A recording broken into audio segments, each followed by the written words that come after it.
Who raised you more? Your parents, your grandparents, or someone else? They told me they were too tired to come, and somehow, at the time, I swallowed it without chewing, let it slide down the same bitter pipe I'd used for years to digest every quiet disappointment my family ever served me with a smile. That morning, I woke up early, before my alarm, heart racing with something I'd almost forgotten I could feel: excitement. For once, this moment was mine. Not borrowed, not shared, not dimmed by someone else's spotlight. It had taken me 5 goddamn years, 2 jobs, 3 breakdowns, and 1 brutal divorce to make it to this day, standing on the edge of the stage that represented every step I clawed my way up from the bottom. And all I wanted, truly, all I needed, was to look into the crowd and see the people who were supposed to be proud of me. My family. My blood. The gown they gave us was cheap, and the cap never fits right on curly hair, but I still stared at myself in the mirror like I was meeting someone new, someone I fought to become.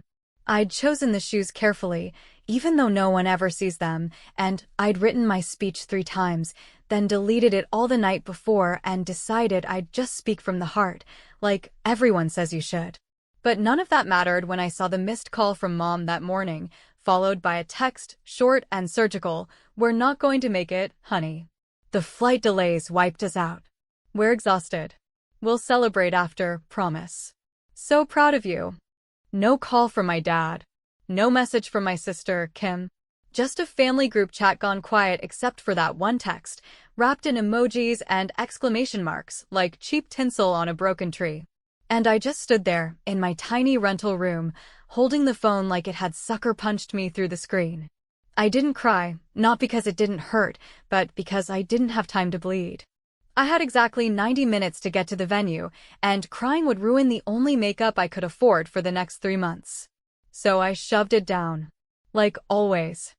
I kept waiting for someone to say, "Actually, we'll be there," or for them to surprise me at the last second, bursting into the hall with sheepish smiles and a bouquet of flowers that they bought on the way. But deep down, in the part of me that had learned to expect less and less with every year, I knew no one was coming. Not for me. The Uber driver was chatty, of course. They always are when you don't want them to be. He asked if it was my graduation day, and I nodded, smiled, tried to sound upbeat when I said, "Yep, finally," and he congratulated me with such genuine warmth that it hurt more than the silence from my own father. I wanted to tell him everything. How I worked in a damn diner for 2 years cleaning ketchup off tables while writing papers on my break. How I used to fall asleep at my desk and wake up with my laptop battery dead and my wrists cramped from typing all night. How I sold my wedding ring to afford my 2nd semester after my ex-husband left me with an empty bank account and a pile of his unpaid credit cards. But I didn't say any of that. I just thanked him, stepped out of the car, and walked toward the building with a smile that wasn't real but looked good in pictures. Now here's the part no one talks about: how you can be surrounded by hundreds of cheering people and still feel like you're sitting in an empty room. When they called my name, I heard the applause, but it felt like it was bouncing off someone else's life. The one I could have had if they'd just given a damn. I looked around the crowd, scanning rows of strangers, hoping, just hoping, maybe I missed a text or a call or a surprise. But no. Just seat after seat of people cheering for someone else. Families with signs and tears, siblings hugging, moms waving like they were trying to guide a plane down from the sky. And me, standing there, nodding, smiling, holding a diploma that weighed more in emotion than it ever would on paper. And then, about 20 minutes before the closing remarks, I did the one thing I shouldn't have done. I opened Instagram. I wasn't looking for trouble. I just needed distraction. Something mindless. Something outside the 4 walls of my own damn disappointment. But right there, at the top of the feed, like the universe couldn't wait to spit in my face, was a photo from my sister, Kim. Filtered in that same golden tone she always uses, glass of wine in hand, bikini top too small, lying by a pool that was definitely not their hotel, not even close to it. The caption read, "Family Day, finally chilling out. We deserve this." And there, behind her shoulder, were my parents. My mom, laughing with a margarita in her hand, my dad shirtless and sunburned, clearly mid-sentence. The photo had geotagged the location as a resort not 20 minutes from the graduation hall. They didn't just skip my ceremony. They planned it. They chose not to come. They dressed up, drove past my future, and decided a pool and a drink were more important than the moment I'd been building toward for years. I stared at that photo for so long my screen dimmed. And then I locked my phone, placed it in my purse, and waited. Not to scream. Not to cry. But to make sure they heard me, and not just in person. No. I wanted them to hear it the way they chose to live, through their screens. I wasn't going to text them. I wasn't going to call. I wasn't even going to acknowledge the lie they told. I was going to speak when I got that mic in my hand. And I was going to do it with a smile they'd never forget. I don't think I blinked for a full minute after seeing that photo, and yet somehow my eyes started to burn. Not from tears, I had already decided, maybe years ago, that they would not get those anymore. But from the sheer force of emotion crawling up the back of my throat and wrapping itself around my chest like a vice that had been tightening quietly with every year of my life. You know, when you grow up in a family like mine, you learn to recognize that there are two kinds of love, the loud, unconditional kind that gets shouted from bleachers and delivered with hand-painted signs and sloppy hugs, and then there's the quiet, selective version, polite, curated, and always just a little out of reach, doled out in ration spoonfuls, depending on who earned it more that week. I was never the one who earned it more. That spot was permanently reserved for Kim, my younger sister by 2 years, and if she hadn't been born blonde, beautiful, and full of that effortless charisma that made people hand her things before she even asked, maybe life would have balanced out. But it didn't. From ballet recitals to boyfriends, job offers to birthday cakes, Kim had a way of making everything hers, even the things that technically belonged to someone else. And I, the bookish older sister, the one who spent more time in the library than in front of mirrors, slowly learned to shrink myself around her glow, the way you turn your eyes from the sun when it gets too bright. But I thought I hoped that maybe this day would be different. That maybe after everything I had pulled myself through, they would see me. Not just as the reliable one, the responsible one, the one who always called when no one else did, who showed up for birthdays and sent cards even when they were never returned, but as someone worthy of celebrating, of choosing. So when I saw them stretched out by that pool, glasses raised, sun reflecting off their sunglasses like little daggers, my first instinct wasn't even anger. It was shame.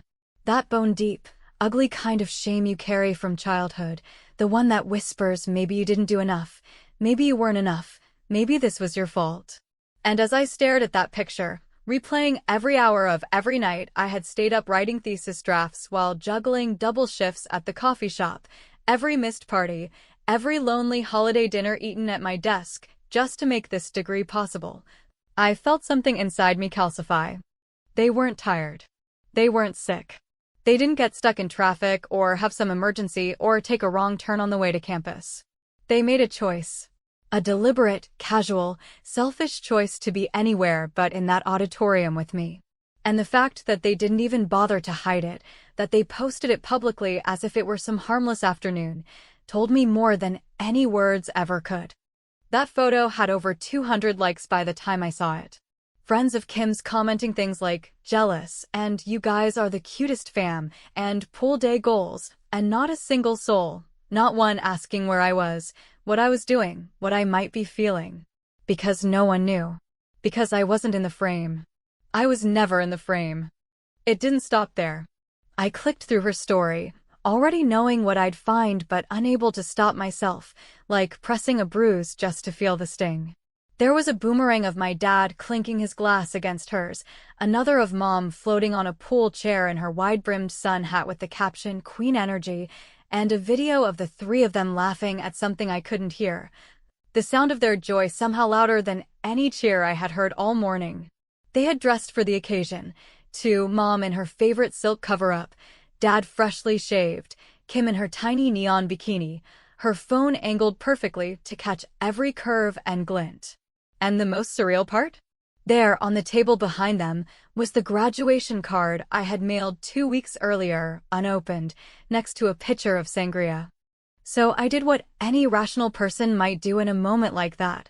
I smiled, I nodded to the woman sitting next to me, and I sat back in my seat like the auditorium wasn't spinning around me. The speeches blurred together, the applause came and went in waves, and all I could think about was how silence, when it's chosen with intention, can be the loudest kind of cruelty. Later that afternoon, after the ceremony, while students were hugging their families and posing for pictures with their kids and their dogs and their cousins and their grandparents, I walked to the designated graduate photo wall by myself. Took one picture with the school's rented photographer, and waited in the lobby with a coffee I didn't really want, just long enough to convince myself I was calm. Then I opened the group chat. I didn't write anything aggressive, nothing confrontational. Just typed all done. Hope you're enjoying the sun. I waited 2 minutes, maybe 3, before the read receipts popped up. First Kim, then Mom, then Dad. No one replied. Not a word. Not even a thumbs up. It was as if I hadn't written anything at all. But I knew they saw it. Just like I knew that no matter how bright the day had started, this chapter of my life wasn't going to end with a celebration, it was going to end with a decision. Because in that moment, sitting alone with a lukewarm coffee and a folder of papers that said, "Congratulations," I realized I didn't need their applause anymore. I didn't want their hand-me-down affection or their distracted, second-hand pride. I wanted something sharper, something real. I wanted them to feel what I felt, not just for a second, but deeply enough that it might stick. And the only way to do that was to play by their rules on their turf, through their screens, in their language. Not through phone calls, not through guilt, not even through confrontation, but through performance. So I started writing. Not a speech, not exactly. More like a message. Something clear, something clean, something so perfectly constructed that even their curated filters wouldn't be able to soften the blow. I would wait. I would hold on to it. I would give them the stage, let them bask in their fun, let them forget. And then, when the microphone was in my hand and the room was watching, I would give them what they gave me. But I wouldn't do it with rage. I'd do it with precision. I'd do it with a smile. And I'd make sure the whole world saw it.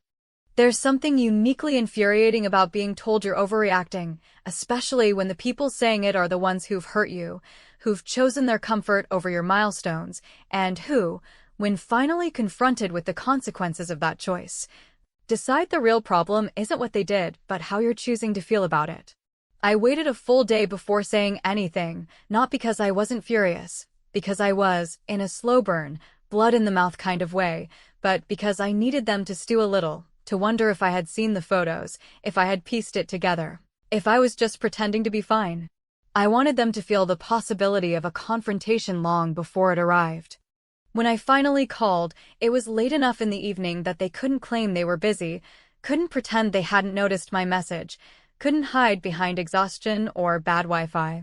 The phone rang exactly 4 times before my mother answered, her voice chipper in that fake, high-pitched register she uses when she knows I'm upset and is hoping to steamroll right past it with forced optimism. "Honey, we were just talking about how proud we are of you," she said, as though the warmth of her tone could scrub the image of her drink in the sun from my memory, as though I hadn't spent the last 24 hours dissecting every second of their lie like a crime scene. I didn't waste time. I didn't need to warm up.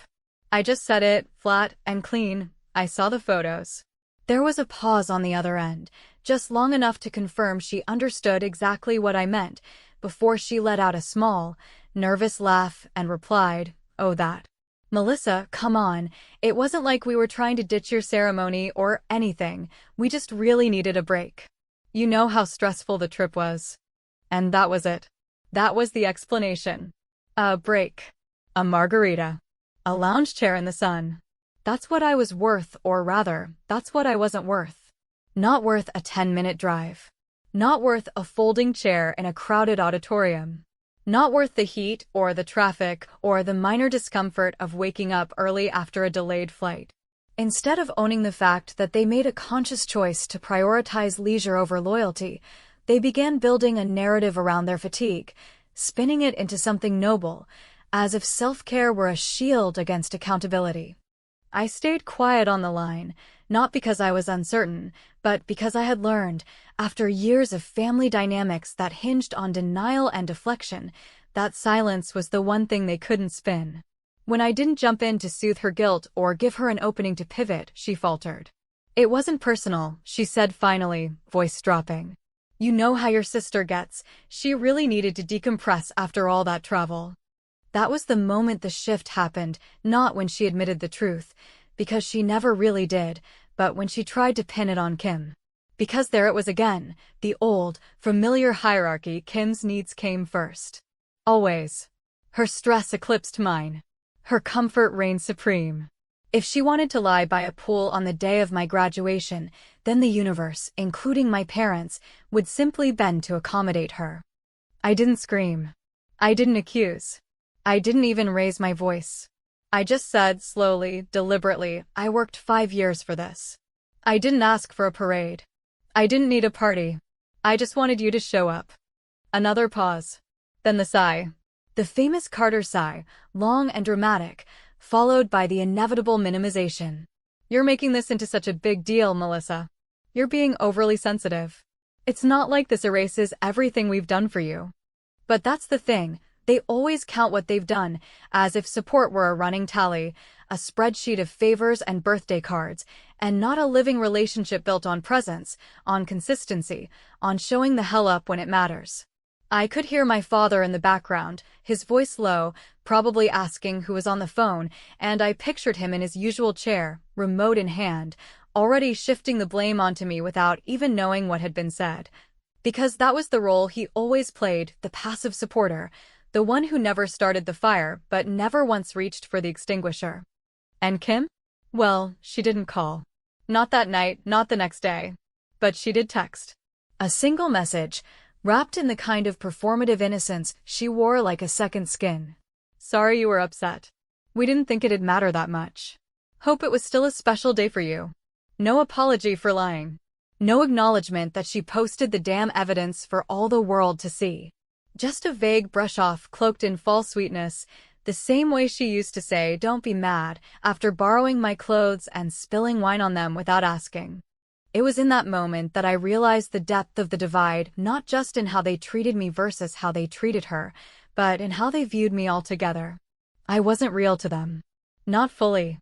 I was a character in their story, the background presence, the stable one, the one who didn't make scenes or demand too much or steal focus. I was the straight line they measured their chaos against. But I was done playing that role. Because here's what they didn't know: I had recorded my speech. Not just written it. Not just imagined it. I had filmed it, practiced it, edited it like a monologue, and sent it to the event organizer 3 days before the ceremony, in case anything went wrong. And after I saw that pool photo, after I drank in every pixel of their betrayal, I rewrote it. I rewrote the entire thing. The new version wasn't angry, it was precise. A scalpel, not a hammer. And I didn't tell anyone I'd changed it. I didn't make a scene. I just waited. Because if they wanted to live their lives through curated snapshots and filtered captions, then I'd give them a moment they couldn't delete. I'd waited 5 years for that stage. I could wait 5 more days to finish what they started. There's a particular kind of silence that settles in the final minutes before a ceremony begins, a soft, collective inhale that hums beneath the surface of rustling programs and whispered small talk, the kind of silence that carries weight not from what's been said, but from what hasn't, what's been held back, swallowed down, tucked away beneath polite smiles and tightly crossed arms. And as I stood just off stage, my gown clinging uncomfortably to the backs of my knees, the lights overhead warming the top of my scalp like the sun in a confessional, I felt that silence press against me like a question I'd been avoiding my entire life. Do I really want them to hear this? The podium sat at the front of the stage like a dare, a small, rigid island surrounded by rows of strangers whose names I didn't know but whose stories, on some level, I could feel echoing mine, people who had dragged themselves through impossible schedules, impossible debt, impossible grief just to get to this point, just to sit in those chairs with the tassels hanging awkwardly from their heads and hope, even for one afternoon, to be seen. I wasn't scheduled to speak. Not officially. The list had been finalized weeks ago, and my name wasn't on it. But 3 days before the event, I received an email from the assistant dean asking if I would consider saying a few words on behalf of our program. Someone had dropped out, last-minute nerves, apparently. And the faculty had remembered my original submission, said it had something raw they thought might resonate. At the time, I had almost said no, because it felt too risky, too vulnerable, too public. But after the pool photo, after the phone call that felt more like a slap, after the text from Kim that rang louder in its emptiness than if she had screamed, I said yes without hesitation. Not because I wanted revenge, not entirely, but because I needed to reclaim something they had quietly stripped from me over the years with every "not now," every "you're just being sensitive." Every time they turned toward her and away from me as if it were just the natural order of things. I walked up the steps with slow, deliberate movements, not to draw attention, but to ground myself in the moment, to make sure that every step forward was a step away from who I used to be, the quiet one, the compliant one, the one who apologized for asking to be seen. My palms were dry. My throat was clear. I wasn't nervous. I was ready. Not with fire, not with fury, but with something much colder and cleaner, clarity. I began with what they expected: gratitude, acknowledgments, a few lines about perseverance and community. But as I spoke, I saw the first wave of confusion wash over the faces in the front row, faculty shifting slightly. A few glancing toward the program in their laps, as if to confirm this was still the speech they had approved. It wasn't. Not anymore. I had submitted the revised version just 12 hours before, citing a last-minute change of heart, and no one had bothered to read it in time. That was their mistake. But not mine. I took a breath, the kind that feels like diving underwater, and I said, to those watching from somewhere more comfortable, maybe from a poolside lounge chair, drink in hand, sun on your face, don't worry. I still made it. The room paused, suspended for a moment in confusion. Some people laughed, unsure if it was a joke. Others furrowed their brows. But I didn't look at them. I looked at the camera. I looked straight into the lens that was streaming the event live on the university's social media page, where I knew my mother, my father, and Kim would eventually see it, where their friends might already be watching, where the truth would sit forever like a fingerprint on glass. I continued, my voice steady, even kind. Some of us walked to this moment not with a crowd behind us, but alone. Some of us celebrated in silence because the people we expected to cheer were too busy, too tired, or simply too self-involved to show up. But still, we're here. And that means more than you'll ever understand. I didn't name names. I didn't need to. Anyone who knew me, anyone who followed my sister's perfectly curated life online, anyone who had seen the photo, her bikini, my dad's sunburn, my mother's margarita knew exactly who I meant. There was a long beat of silence when I stepped back, not dramatic, just real. A silence that settled not with shock, but with the strange, quiet weight of a truth people weren't used to hearing in public, let alone at ceremonies like this, where everything is supposed to be polished and bright, nothing out of place. No personal pain allowed to spill past the edges of the pre-approved narratives. But I didn't care. I had nothing left to lose. Because the moment I walked away from that podium, I felt lighter, as if I had finally dropped a weight I'd been carrying not for 5 years, but for my entire life. After the event, people came up to me, classmates I barely knew, professors who had never remembered my name until now, and they told me things I didn't expect to hear. That my words had moved them. That I said what they had always wanted to say. That I reminded them that showing up matters more than showing off. And somewhere in the back of the venue, the university's social media in turn was uploading the live feed, clipping out my speech for highlights, tagging it under most memorable moments. I didn't ask them to, but they did it anyway. Later that night, when I finally took off the gown and the cap and pulled my laptop onto my lap, I clicked open Instagram, not because I wanted to see more of Kim's sun-soaked nonsense, but because I knew what was coming. And sure enough, it was there. My speech, already reposted by someone I didn't know, captioned with a quote from my closing line, gaining traction among strangers who had no idea about the deeper layers beneath my words. But I didn't care about strangers. I cared about the 3 red receipts I saw 30 minutes later in the family group chat. First Dad, then Mom, then Kim. No replies. Not at first. But that silence? That was the first time in my life it felt like victory. Because for once, I was the one who said the thing no one could unhear. And I said it with a smile they'd never forget. In the days that followed, something strange began to unfold, not all at once, not with the cinematic grandeur of an explosion or a sudden confrontation, but more like a slow ripple across still water, the kind that begins quietly beneath the surface, unnoticed by those who aren't paying attention, but inevitably reaches every shore whether you expect it or not. It began with the comments, first from people I didn't know, complete strangers who had either attended the ceremony or watched the university's live stream later that evening. People who had stumbled across a clip of my speech shared on the school's official page or reshared by some alumnus, who found the honesty a little too real to scroll past. They came one by one, then by the dozens, their words flooding the posts like a collective sigh, a chorus of voices echoing the same sentiment. Finally, someone had said what so many had felt. Most of the messages were kind, warm in that way that only anonymous support can be free of obligation, stripped of judgment. There were graduates who wrote about their own lonely milestones, the empty seats they had stared at from their stages, the families who had offered excuses instead of presents. There were single moms and night shift workers and first-generation students, people who had scraped and crawled and stumbled toward achievement with no one cheering them on, who said they had cried listening to my words, not because they were dramatic or poetic, but because they were painfully, uncomfortably familiar. And then there were the others, more curious than supportive, asking, sometimes gently, sometimes not, who I had been talking about. Was it my husband? A friend? A mentor who let me down?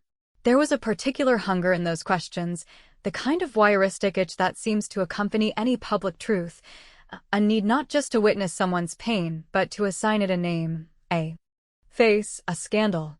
But I didn't answer. I didn't post a follow-up. I didn't clarify or confess or drop hints. I didn't need to, because the people who needed to know already did, and the people asking didn't deserve the satisfaction of certainty.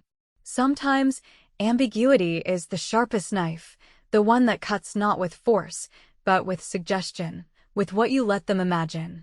And I knew Kim saw it. She was tagged in at least 2 comment threads by her own friends, not maliciously, not with full awareness, just casual connections like, "Isn't this your sister?" or "This speech reminded me of the stories you told about your family."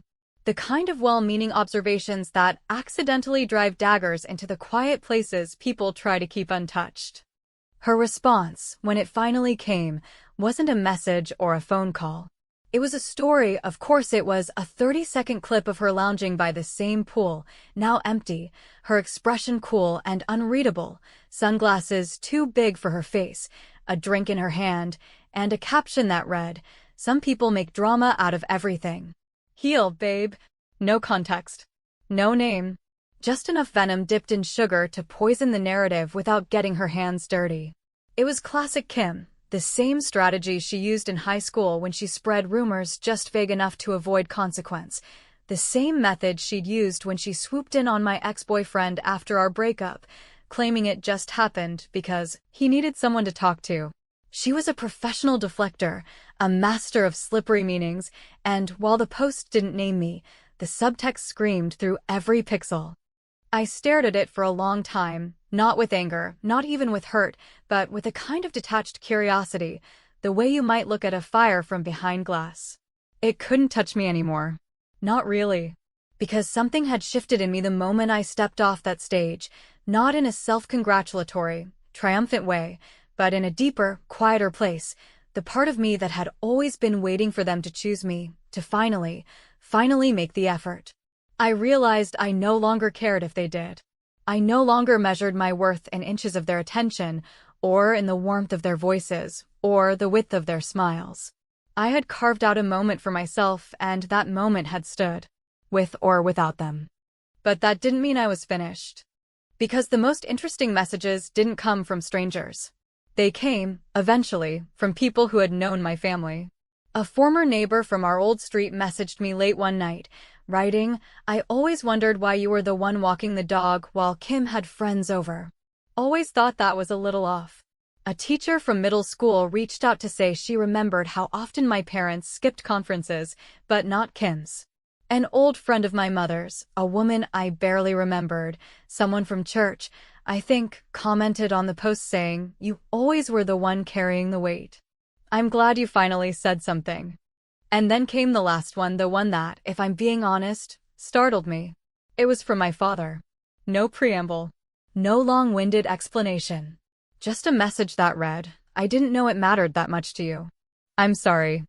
I sat with that message for a full hour, rereading it, trying to decide what to do with it. Because buried beneath its clumsiness was something that almost sounded like regret, or maybe just the beginning of awareness, that first flicker of light in a room that's been dark for so long it doesn't recognize what it's missing. It wasn't enough. Not by a long shot. But it was more than I expected. And somehow, that made it harder. I didn't reply. Not because I was punishing him, but because I didn't have the words. Or maybe I had too many. What do you say to someone who's finally knocking on the door of your pain after years of pretending they didn't hear you crying inside? Instead, I closed the app, placed my phone screen down on the table, and went outside. The air was warm. The sky was low and orange. Somewhere down the street, a neighbor's radio was playing an old Motown song, scratchy and soft, like the world had decided, without asking, to remind me that even small lives deserve soundtracks. And as I sat there, letting it all sink in, the comments, the silence, the subtext, the apology, I realized that the real revenge wasn't the speech or the viral post or even the stunned expression I knew Kim had worn when she saw her own name floating beneath my words. The real revenge was that I had finally stopped needing any of them to be okay. I had said my truth. I had been heard. And I had nothing left to prove. But still, sometimes, late at night, I wonder if they replay it. If they hear the shift in my voice when I say, "I still made it." If they think about what it cost me to carry that line all the way to the finish. And if maybe, just maybe, for the first time, they sit with that silence the way I always did and finally hear what I never stopped saying. I didn't burn the bridge. I just walked away from it.